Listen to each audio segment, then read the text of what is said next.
সারা দুনিয়াতে, দুনিয়ার বুকে নবী যখনই পেরেশান, নবীর মন খারাপ, আমি যেমনি মন ভালো করে দিয়েছি, আজকেও এই কিয়ামতের ময়দানে নবীকে এমন ঘোষণা শোনাবো, এই ঘোষণা শুনে আমার নবী খুশি হয়ে যাবে। চিল্লায় পড়তে হবে আল্লাহু আকবার।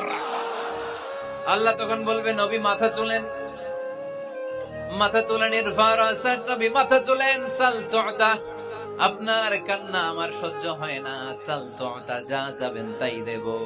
ইশফা তুশাফা, যার ব্যাপারে আপনি আজকে সুপারিশ করবেন তার জন্য আমি সুপারিশ কবুল করে নেব।